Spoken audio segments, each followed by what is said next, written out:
പ്രിയപ്പെട്ട ദൈവത്തിൻ്റെ മക്കൾ, ഇന്ന് നാം ചിന്തിക്കാൻ പോകുന്നത് ആത്മമഹത്വവും വ്യക്തിത്വ ആരാധനയും. വിശുദ്ധ ബൈബിളിൽ ഇങ്ങനെ പറയുന്നു, യോഹന്നാന്റെ സുവിശേഷം 3-ാം അധ്യായം 30-ാം വചനം, അവൻ വളരണം, ഞാനോ കുറയണം. Self glorification and personality worship. നമ്മൾ ചിന്തിക്കാൻ നമ്മുടെ പ്രസംഗങ്ങളിലും ശുശ്രൂഷകളിലും ക്രിസ്തുവിനെയാണോ അതോ സ്വന്തം പേരും പ്രശസ്തിയുമാണോ നാം ഉയർത്തിക്കാട്ടുന്നത്? നാം നമ്മുടെ കൂട്ടായ്മയിൽ അല്ലെങ്കിൽ നമ്മുടെ സഭയിലെ വ്യക്തി ആരാധനയെക്കുറിച്ചൊന്ന് ചിന്തിച്ചാലോ? സഭയിലും ശുശ്രൂഷകളിലും ദൈവത്തിന് മഹത്വം എന്ന് പുറമേക്ക് പറയുമ്പോഴും ഉള്ളിൽ സ്വന്തം കഴിവുകളെയും പേരിനെയും ഉയർത്താൻ ആഗ്രഹിക്കുന്ന മനോഭാവമാണ് സ്വയം മഹത്വീകരണം എന്ന് നമുക്കറിയാം. സ്നാപയോഹന്നാൻ ക്രിസ്തുവിനെ ചൂണ്ടിക്കാട്ടി പറഞ്ഞു, അവൻ വളരണം, ഞാനോ കുറയണം.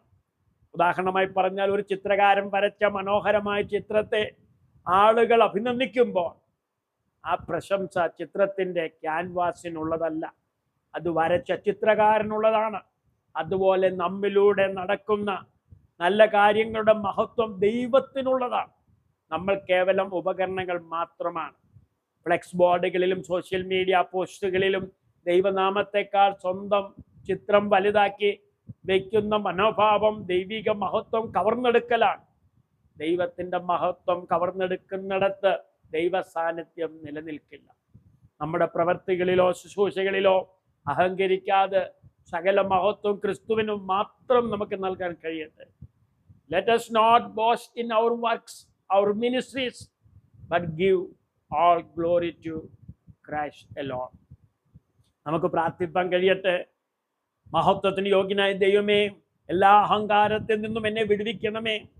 എൻ്റെ ജീവിതത്തിലൂടെ അങ്ങയുടെ നാമം മാത്രം മഹത്വപ്പെടുവാൻ, ഉയർത്തപ്പെടുവാൻ ഇടയാക്കണമേ എന്ന് നമുക്ക് പ്രാർത്ഥിപ്പാൻ കഴിയട്ടെ.